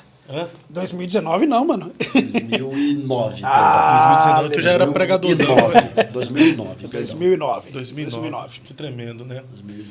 Gente, todos nós estamos em uma carreira, né? Continua. Desculpa, eu quero como que eu falo? Retificar. 1999, me perdoa. 2009 eu já era até casado, já 4 anos de casado já. Já era líder de jovens. 1999, tá? Me perdoe. A sua mulher já estava perguntando lá com quem ele estava. Exato, 2009 eu já era casado. 1999, tá? A José ia te ligar aí já. Não, já tocou aqui. Gente, falando assim, nós estamos em uma carreira, né? A própria Bíblia que diz a respeito de uma carreira que nos foi proposta, né? Nós estamos numa carreira. E o ministério, eu digo que nós vivemos ele por etapas. E uma das etapas ministeriais, eu não digo nem questão de ministério, questão eclesiástica, eu digo mais na carreira do pregador, porque é o nosso tema, né? Experiências jovens pregadores. E a primeira etapa, não vou dizer a primeira etapa, eu acho que é quando a chama acende, né? Por este chamado, por essa vocação, pelo desejo de querer ser útil no reino através da exposição da palavra. Mas aí vem as etapas para você alcançar isso. E uma das etapas é o anonimato. Como é que é o anonimato de um jovem pregador? Rapaz, esse início, para eu, no caso, foi extraordinário. Como eu já falei aqui, eu era muito fã do papai pregar a palavra. Eu vi o papai pregando e eu dizia, rapaz, que vontade de pregar igual o pai. E logo meu irmão mais velho, que hoje dorme no Senhor, o Wesley, começou a pregar também. O Misael começou a pregar também. 3 homens. E o Misael pregava. E eu dizia, meu Deus do céu, eu preciso pregar também. Na minha cabeça era fácil, porque eu via eles ministrando. Aí, um dia em um culto, meu irmão Misael pregou no Campo Pequeno, meu pai era dirigente do Campo Pequeno, lá em Colombo. E ele perguntou, pastor João Abel, acho que era, perguntou assim, quem é o próximo pregador? E eu levantei a mão, rapaz. Com 7 anos de idade eu levantei a mão. Eu disse, eu vou pregar. Aí fui para casa, o pai disse assim, você viu o que você fez? Eu falei, eu vi. Você falou que vai pregar, agora você vai estudar. Porque já ardia uma chama no meu coração. E eu me lembro, rapaz, eu peguei, e o pai disse assim, você vai orar, você vai consagrar, e você vai pedir uma palavra para Deus. Não, pai, mas me ensina, o que eu vou falar? O pai disse, não, você é pregador, você vai orar e vai pedir para Deus uma palavra. E eu folheava a Bíblia, e Deus me deu mandar, senti no coração de pregar lá, do chamado de Samuel, e preparei a mensagem. Eu me lembro que eu ia para o pai e falava, pai, me explica isso daqui, pai, eu vou te contar a história, mas eu não vou te ensinar a pregar. Chegou o tal do dia, rapaz, começaram a pregar. Chegou o meu dia, culto de criança, igreja cheia, rapaz. Eu falei, meu Deus do céu, o que eu vou fazer? Me deram o microfone, eu me lembro que eu não conseguia nem segurar o microfone. Eu tremia, mão suada, perna tremendo, Lucas. E eu sei que eu comecei a falar e o Espírito Santo foi me dando palavras. Dentro da minha cabeça eu ia falar 10 minutos, eu preguei 40 minutos de exposição de palavras, isso com 7 anos de idade. Hoje eu vou para os 44 anos, nunca mais deixei de pregar a palavra do Senhor, pela misericórdia do Senhor. Que maravilha. Então essa foi o meu início de pregar. E até hoje eu não aprendi, né? É um constante aprendizado. Constante né? aprendizado. Conheçamos e prossigamos Exatamente. em conhecer ao Senhor e também conheçamos Eu penso que o pregador, quando ele fala eu já sei de tudo, ele deixou de ser pregador. Exato, né? exatamente. Deixou, né? Porque sempre nós aprendemos algo. E nós Constante. aprendemos com as nossas próprias experiências, com a revelação e a inspiração que vem de Deus, e aprendemos com as experiências dos outros. É por isso que eu trago muita gente aqui para falar sobre experiência. Eu só vou aprendendo. Mas essa fase do anonimato, de não ser conhecido, é sofrível ou é um momento de nós mergulharmos em Deus para conhecermos os seus mistérios, Lucas? Então eu, Fábio, na verdade, né, também... no começo, né, quando eu me converti mesmo assim, né, que a profecia foi, você vai ser pregador. Mas eu tentei fugir de pregação. Tentei fugir e eu pensava comigo, né, eu acho que meu negócio não é pregar, mesmo que Deus tenha falado, mas meu negócio não é pregar. Vejo todo mundo cantando por aí, eu acho que é mais fácil cantar do que pregar. Daí um dia eu falei, vou ensaiar um hino e vou cantar na igreja. Era novo convertido, né? Rapaz, pensa na luta que eu passei. Kleber Lucas, era o hino ainda. Meu Deus, fui no Qual culto. hino foi? Foi aquele... Kleber Lucas é o cantor, né? O Kleber cantor, mas o hino foi aquele lá... aquele monte de nome de Deus lá. Um monte de nome de Deus lá, fala no hebraico lá. Direi da minha... E a provisão? Então, fui cantar esse hino, primeira vez. Fui cantar, me chamaram pra... Na verdade, me chamaram pra pregar. Só que eu falei, antes de eu pregar, né? Eu vou cantar. Rapaz, eu acho que foi ali que eu descobri o meu ministério de pregador. Porque eu fechei o olho, falei, vamos pra cima. Fechei o olho ali, tomei todo mundo me olhando. Eu acho que todo pregador assim, não sei se você já ou não, mas fechar o olho no começo, quando vocês começaram, ou não, já não aconteceu vocês? Fechar o olho com medo da multidão, olhar no olho da pessoa, a pessoa talvez tá olhando os caras feios, ou está, sei lá. Então eu fechava o olho quando eu comecei.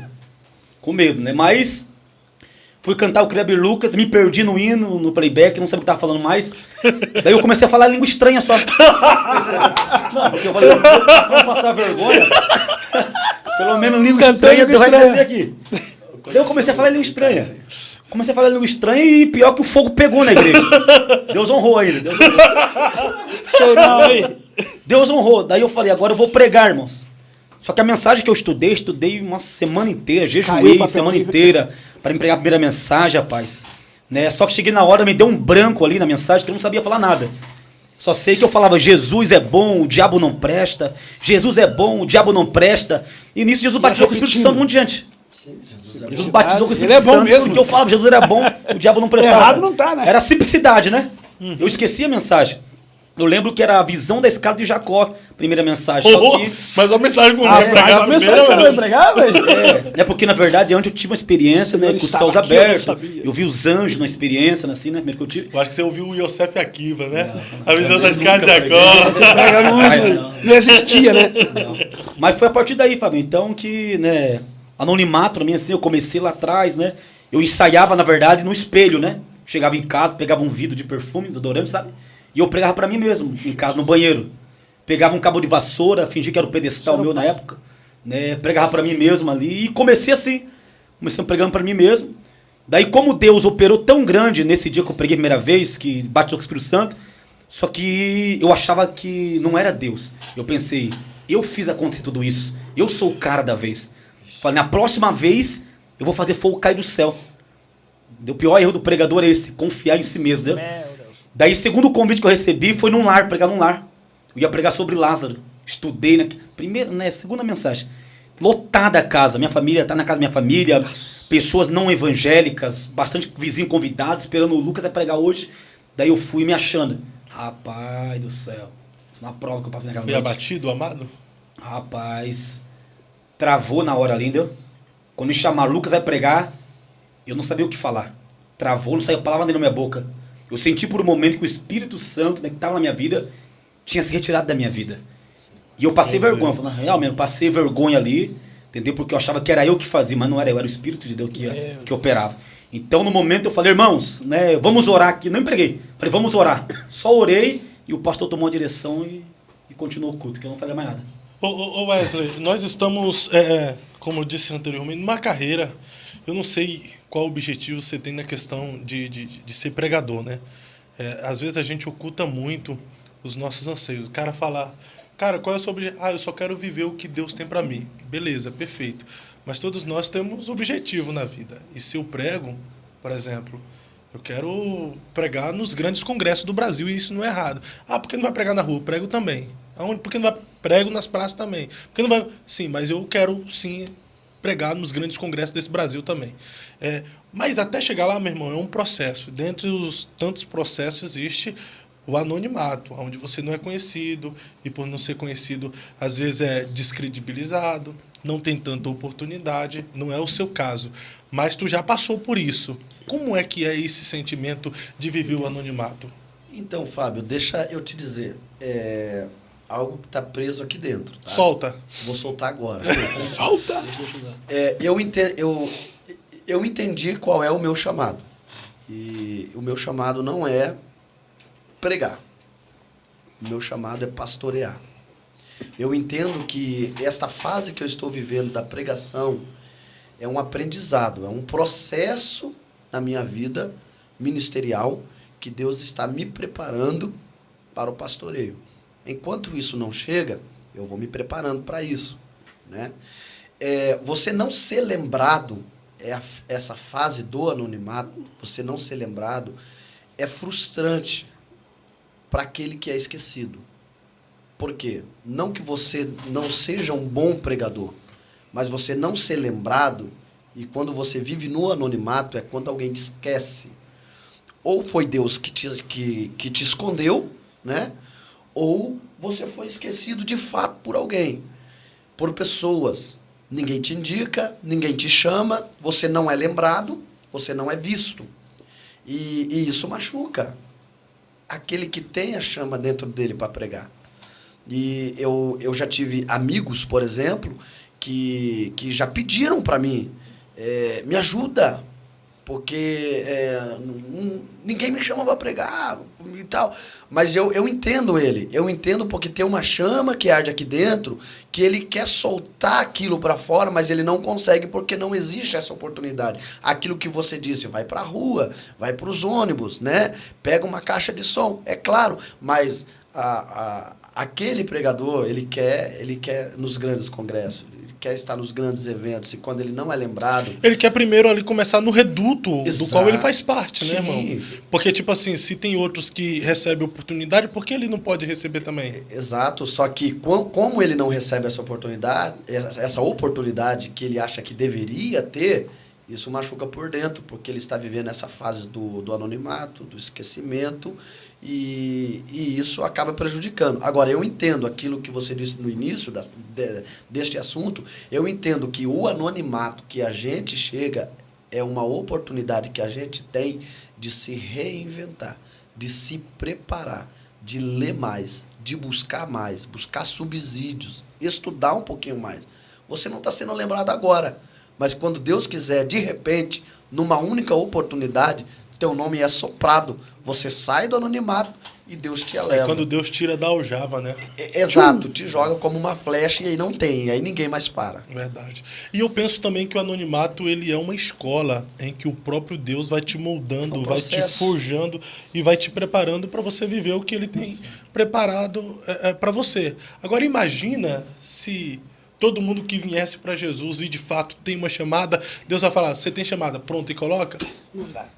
Essa pessoa não está preparada, não tem história, não construiu uma história, valorizar, né? entendeu? Não sabe o que é ter porta batida na cara, não sabe o que é dormir numa rodoviária, não sabe o que ter que andar a pé ou de bicicleta para pregar o evangelho numa congregação. Ficar feliz, meu irmão, por um convite que você sabe que você não vai ter recompensa nenhuma, mas você tá indo lá só pelo desejo de pregar, irmão, entendeu? Você tem que rodar a cidade toda de ônibus embaixo de chuva, entendeu? Apenas para pregar o desejo que está na sua alma, essa chama que queima, em simplesmente querer pregar. Então, eu acredito que o anonimato é uma construção. Nós estamos construindo no anonimato. É quando nós não somos lembrados, é quando nós somos esquecidos. E as pessoas elas têm uma mente, às vezes, meio que infrutífera, sabe? Improdutiva. Porque todo mundo quer ser visto, mas não sabe que o anonimato é uma forma de Deus nos preservar. Sim. De Deus nos guardar. É Deus que está escondendo. Deus, ele nos guarda, Deus nos preserva, é no anonimato. E ele te prepara. É como se fosse que nesse período do anonimato, Deus esteja nos vestindo e nos revestindo com armaduras. Porque quando Deus decide nos mostrar, irmão, se prepara. Me segura. Não, se prepara para os ataques, né? Porque no anonimato você está se vestindo e se revestindo das armaduras. Aí quando Deus decide mostrar, aí vem os ataques. O cara que não está preparado e não se preparou no tempo do anonimato, meu irmão, ele não resiste muito tempo. Porque eu acredito que a fama, o sucesso, quando você chega lá em cima, é mais perigoso do que qualquer outro lugar, do que qualquer outro ambiente, irmão. Você está sendo visto, então você é um alvo fácil, tanto do inferno, tanto das tentações, tanto do próprio ego humano, da própria natureza caída, desobediente e pecaminosa do ser humano. Então, o anonimato é simplesmente uma preparação de Deus para quando nós conquistarmos os seus propósitos e as suas promessas. Vamos para outro tema aqui, vamos abordar um tema que deixaram aqui, porque o nosso horário já está indo. Olha só, uma pergunta do pastor Jonas. Qual a diferença das pregações atuais com as pregações antigas? Quem começa com esse tema? Deixa pro pregador, né? Vai lá. Coitado, Deus. Pregações atuais e pregações antigas. Qual a diferença? Rapaz, na verdade não deveria existir diferença, uma vez que a Bíblia ela é imutável. O problema de hoje é que os pregadores de hoje, alguns, querem chamar mais atenção que a palavra. Aí entra o grande problema. Aí são meros... Como é que eu posso usar a palavra para não ferir o ego de ninguém? Eles querem dar show. Esse que é o problema. As nossas mensagens hoje, com perdão da expressão, são mensagens prostituídas de alguns assuntos que a mídia tem. Hoje em dia o camarada vai pregar para jovem, em vez de pregar a palavra, ele começa a usar vocabulários não bíblicos e começam a se utilizar de assuntos que não é bíblico para poder chamar a atenção dos jovens. São mais coaches do que pregadores. Então a palavra de Deus é a mesma, ela não tem diferença, na minha opinião. A palavra de Deus ela continua sendo a mesma palavra que eu ouvi o meu pai pregar há 50 anos atrás é a mensagem que eu prego hoje. A mesma palavra que nós ouvíamos os pregadores a qual nós nos espelhávamos é a mesma palavra que se prega hoje. O problema hoje é que tem aquele tal da adaptação. As pessoas querem adaptar para chamar públicos. E a palavra de Deus não é para atrair públicos, a palavra de Deus. O mais importante é a palavra de Deus convencer o pecador do erro. Então, independentemente do seu público for 10, 50 ou 1 milhão, a palavra de Deus não tem que ser alterada. Esse é o meu pensamento. A diferença tá na mídia, né? As mensagens antigas era propriamente dentro da Bíblia Sagrada e não tinha subsídios extras, né? Hoje o pregador tem outros subsídios que tem que tomar muito cuidado, porque o tal do Google é perigoso também. Que às vezes você vai procurar algum significado ou alguma exposição e vai usar na tua mensagem e ali está cheio de heresias. Então a diferença é essa. A diferença é que antigamente, não digo que nós pregadores não buscamos e não buscamos inspiração divina. Nós buscamos, nós oramos, nós lemos bastante a Bíblia Sagrada. Só que antigamente, com pouca mídia, eles buscavam inspiração divina e Deus revelava muito mais do que hoje para aqueles que não buscam e querem apenas no dia da sua pregação procurar alguma coisa pronta e leva para a igreja. Aí está a diferença da pregação antiga com a pregação atual. Eu também penso um pouco igual o Wesley Collor, né? Antigamente, né, as pessoas assumiam as tribunas para pregar a palavra de Deus, irmãos, né? Subia preparado, cheio da graça, da unção. Não estou generalizando hoje, né? Mas antigamente, né, tinha pouca, na verdade, né, pouca mídia, pouca internet. Hoje em dia, né, a maioria dos pregadores, não é todos, eu falo assim, que, né, fica mais tempo nas redes sociais, né, às vezes vendo coisas que não deve, daí às vezes sobe no púlpito, né, e Deus quer operar, Deus quer fazer, mas às vezes, né, por causa de nós, uma negligência nossa, né, de não ter um tempo a mais para buscar Deus, para que os pecadores na mensagem venham se arrepender e vejam Deus nas mensagens, né? Antigamente subia no púlpito e não tinha medo de pregar, né, a mensagem do arrependimento. Olha as mensagens dos dias atuais para os antigos. As mensagens sobre o inferno, as mensagens sobre o arrependimento, né, sobre o céu. Então a gente via muito isso aí, os pregadores pregando. Hoje em dia, né, tem essas tantas igrejas, que eu falo assim, né? Tantas igrejas, tem evangelho para tudo hoje em dia, né? Então o povo hoje em dia não quer mais ouvir uma mensagem de arrependimento. O povo quer ouvir uma mensagem que dá certo. Não, eu quero naquela igreja, que aquela igreja, a mensagem lá não vai falar sobre o que eu tenho que renunciar, o que eu tenho que deixar. Então daí, né, a igreja hoje em dia está crescendo, mas não em espiritualidade, somente em quantidade. Está inchando a igreja, né, mas espiritualidade pouca, é que eu vejo hoje em dia. Eu concordo com todas as opiniões aqui, mas eu simplifico a diferença das mensagens dos pregadores do passado para os pregadores atuais, resumindo em apenas uma palavra: simplicidade. Eu acredito que os pregadores do passado eles pregavam muito a simplicidade do Evangelho, carregada de graça, unção e poder do Espírito Santo.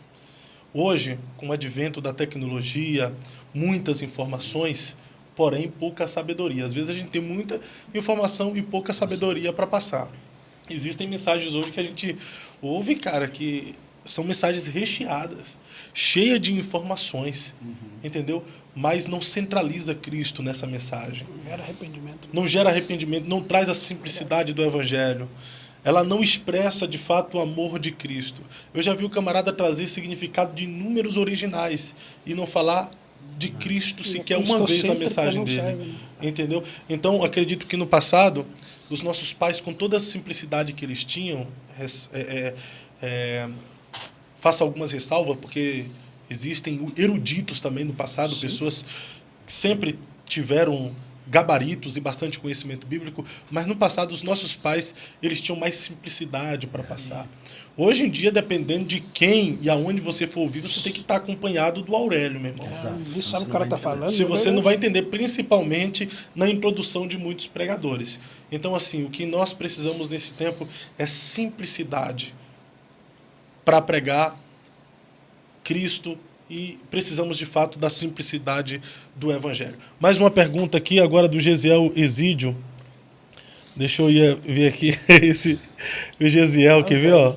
O Gesiel trouxe uma pergunta aqui.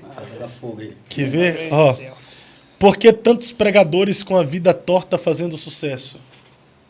Eu começo aqui. Seguidores. Bom, primeiro, a mensagem não é dele. A mensagem é de Deus. Então, a palavra que está sendo pregada ali, Deus vela por sua palavra. O fato de estar com a vida torta e continuar fazendo sucesso não quer dizer que ele está bem com Deus, né? Deus está dando uma corda porque o nome dele está sendo pregado. E quando a palavra verdadeira está sendo pregada, Deus precisa salvar alguém. Esse alguém pode até saber que aquele pregador está com a vida torta, mas a palavra que está sendo pregada é que vai gerar vida nesta pessoa. Então Deus vai deixando, igual diz, né? Ele solta a corda, uma hora ele vai puxar. Quem está vivendo de erro, quem está vivendo de engano, a Bíblia diz que o pecado não permanecerá na casa dos santos. Ou seja, uma hora Deus puxa. Uma hora Deus puxa, Gerson? Uau! Olha, pastor Fábio, a grande verdade é que, como o presbítero Wesley falou, Deus tem compromisso com a palavra. Algumas mensagens são essas mensagens que despertam a curiosidade do povo. Sabe aquelas mensagens que te fazem rir e isso te puxa um grande público? Mas eu fico com a simplicidade da palavra. Jesus disse assim, adianta você ganhar o mundo inteiro e perder a sua alma? Então, se eu sou um pregador do Evangelho, não adianta eu ganhar todo o Brasil para Jesus. Se quando se der o arrebatamento, o meu nome não estiver lá, meu filho, não valeu de nada. Então a fama não me adiantou nada. É isso aí. Lucas? Como todo mundo está falando, na verdade, né, o povo hoje em dia, né, se impressiona muito, né, com o exterior, né? Então se impressiona muito, né, com fama. Eu sempre prego isso, na verdade, nas minhas mensagens, né? Fama, popularidade, né? Mas, como diz a palavra de Deus, né? Deus não vê como o homem vê. Deus vê o coração, né? Isso que conta para Deus. Então, tem muita gente que se impressiona. Eu mesmo, por exemplo, né? Quando comecei, eu pensava assim, né? A minha mensagem tem que impressionar todo mundo. Mas eu me enganava, entendeu? Porque às vezes não era todo mundo que eu via, né? Se manifestando. Então eu aprendi com isso, né? Não adianta eu tentar impressionar o povo e não agradar a Deus. Então primeiro eu tenho que agradar a Deus, né? Em primeiro lugar. É isso aí. Vou repetir a pergunta, por que tantos pregadores com a vida torta fazendo sucesso? Porque o povo prefere os pregadores com a vida torta. Meu Deus. Porque eles têm muitos seguidores e vai levar um público grande para a igreja. O povo não quer saber de gente simples que tem uma vida no altar. O povo quer showmans. Não generalizando, porque existem muitos famosos que têm uma vida no altar e têm comunhão com Deus. Mas falando para uma boa parte do público gospel, faz sucesso porque o povo considera estes como grandes homens de Deus, quanto os anônimos, cheios do Espírito Santo, são ignorados, desprezados, rejeitados. Porque para essa geração, infelizmente, o que vale é o número de seguidores que você tem nas redes sociais, é o tanto de visualizações que os seus vídeos têm nas redes sociais. Hoje já não se ora mais para convidar alguém para pregar, como antigamente. Hoje visita os perfis nas redes sociais para ver se esse tem muito ibope e é aplaudido pelo público. Mas ainda que saiba que tem alguma tortuosidade em meio ao decorrer da sua caminhada, eles não credibilizam essa tortuosidade, sabendo que esse cara, de alguma forma, pode chamar mais e mais pessoas para a sua igreja. Porque ninguém quer um evento com a igreja vazia. Todo mundo quer um evento com a igreja lotada. Então vale mais chamar um torto que enche a igreja do que chamar um cheio de Deus que não vai atrair ninguém. Infelizmente. Concluindo aqui, pastor Ney Silva, meu pastor, beijo no seu coração. O senhor sabe que eu te amo. E isso não é demagogia nem hipocrisia da minha parte. Eu amo ser pastoreado por Deus através da sua vida. Vou encerrar agora com a pergunta do pastor Jaidson. Mês que vem nós vamos ter mais um encontro aqui de experiências de jovens pregadores e nós vamos dar continuidade às outras perguntas. Pastor Jaidson pergunta: quanto tempo seria razoável para uma mensagem em um culto? E como fazer se o tempo for muito pequeno destinado à palavra? Hã? Meu Deus do céu. Eu penso, começar por mim, pode ser? Pode. Eu penso que, né, o mínimo que uma pessoa, quando convida um pregador para pregar, né, o mínimo, assim, uns 40 minutos, eu penso, né, para ele poder pregar a mensagem. Fazer uma boa exposição, né? Uma boa exposição, né? Ainda, né, não acho tanto, mas pelo menos 40 minutos, né? E se chegar num congresso e falar, ó, agora vamos ouvir a melhor parte do culto, que é a mensagem. Daí vamos falar, dá 15 minutos pro pregador. Aí não tem como eu chegar e dar introdução, né, viajar lá atrás, não tem como dar o contexto, mano. Você tem que aplicar a mensagem ali já, né, direto já, qual que é o foco da mensagem, né? Se é Jesus, fala que Jesus veio para quê, né, que salvar, libertar. Então, irmão, eu penso que você tem que saber aproveitar o momento que você tem, entendeu? Jesus pode operar, sim, com certeza, em 10, 15 minutos, né? Mas o melhor seria se a prioridade fosse um tempo melhor para a exposição da palavra de Deus. Bom, a questão da gente pregar, a gente se prepara para pregar no mínimo uns 45 minutos, pode ter certeza disso. Até porque a mensagem bem pregada, ela tem que ter início, meio e fim. E se a gente não fizer uma boa introdução para que o povo entenda a temática que você está levando, a exposição da palavra que você está pregando, o povo não vai entender aquilo que você está falando. Então eu entendo que isso, é claro, quando Deus quer agir, não existe tempo. Deus pode agir em 5 minutos e pronto, aconteceu o que não vai acontecer em 1 hora. Mas eu creio que um tempo razoável seria de 45 minutos. Só um testemunho rapidinho, 1 minuto, eu passo a fala. Eu tive uma experiência, eu não sei lidar com pouco tempo que eu digo, 10 minutinhos, quando você é chamado para pregar. Deixa eu falar. Fábio, eu fui pregar em um congresso geral de campo, aqui no estado do Paraná, não vou dizer qual foi a cidade, mas eu falar. Não, mas eu cheguei, isso se chama ética, eu cheguei atrasado nesse culto, porque eu me perdi na beira do caminho, e os irmãos me deram 8:50 para pregar. 8:50, eram as 20h50. Eu achava que o culto acabava às 21h30, por ser uma sexta-feira. O vice-presidente disse para mim: eu preciso que você me entregue o microfone 21 horas em ponto. Ou seja, eu tinha menos de 10 minutos para ministrar. Em 10 minutos, eu preguei a palavra, fiz o apelo, 3 almas aceitaram a Jesus e entreguei o microfone 21 horas para ele.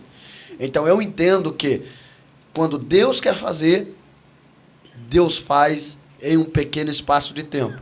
Mas que nós pregadores nos preparamos para pregar no mínimo de 40 a 45 minutos, isso é de fato.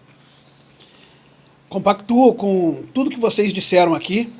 Uma mensagem realmente ela tem que ter no mínimo 40 minutos. Me perdoem os líderes, quando você convida alguém para pregar na tua igreja e você dá menos que 30 minutos, perdoe, você tem que aprender a liturgia de um culto. Um culto tem uma sequência litúrgica. E eu tenho também um pequeno testemunho, eu fui pregar em um congresso em Colombo, não digo qual congregação, o camarada me deu 21 horas e 25 minutos, e eu perguntei, que horas termina? Ele falou, Gerson, termina 9h30, mas o senhor pode ir até 9h40. Eu peguei o microfone, cumprimentei a igreja e disse, irmãos, outra hora eu volto para pregar, porque infelizmente não tenho tempo hábil para pregar. Me arrependi depois e pensei assim, nunca mais volto lá. Quando terminou o culto, o pastor veio, me abraçou e falou, eu canso de dizer para eles que culto tem uma liturgia a ser seguida, tem horário para passar, porque fica canta e esquece do pregador. Voltei lá umas 200 vezes e ainda volto lá, mas eu acho que Quando você vai em um congresso, em um local para pregar, eles te dão 10, 15 minutos. Me perdoe os senhores, é falta de respeito. Canta, canta, minha gente. Não, mas tem que canta, ser. canta, canta, né? Deixa a tristeza pra lá. Mas eu concordo com todos vocês, apenas faço uma ressalva aqui, que de fato seria aí de 40 até 1 hora um tempo interessante, para o pregador fazer uma boa exposição bíblica da palavra com introdução, meio e fim.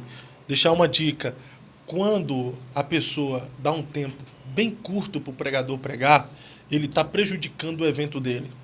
Ainda mais quando ele avisa em cima da hora, ali, pastor, nos atrapalhamos aqui no nosso evento, só vai ter 15 minutos. Você acabou com o cara ali, entendeu? Ele está desestabilizado psicologicamente. Ele vai tentar ganhar tempo, não, a oratória dele vai ser... Ele vai se perder na mensagem. Então não adianta depois culpar o pregador, que o pregador foi mal no evento que você fez, se você não deu um tempo de qualidade para a exposição da palavra, porque ele ficou alguns dias se preparando, lendo, estudando a mensagem, orando, buscando direcionamento. Mas o Deus que fala em 1 hora é o Deus que fala em 5 minutos. Então, por que nesse dia Deus não poderia falar em 1 hora, tinha que falar em 5 minutos? Que convidou. É a gente que dita o tempo de Deus falar, ou é Deus que dita o tempo que ele quer falar? Entendeu? Então é isso aí, gente. Nós vamos encerrando por aqui mais um episódio do Eu Acredito Podcast. Muito obrigado, Wesley Collin. Obrigado, Lucas Pereira. Obrigado, Gerson. Foi uma alegria receber vocês aqui. Obrigado a todos os telespectadores, você que faz este podcast acontecer. Estamos chegando a 8.000 inscritos, caminhando para 10.000 inscritos, e isso tudo por sua causa. Se você acha essa programação interessante, faça mais alguém saber, porque nós estamos crescendo e crescendo muito para a glória de Deus Pai. Forte abraço e até a próxima quinta-feira, se Deus quiser. Um grande abraço, Deus abençoe. Abraço a todos.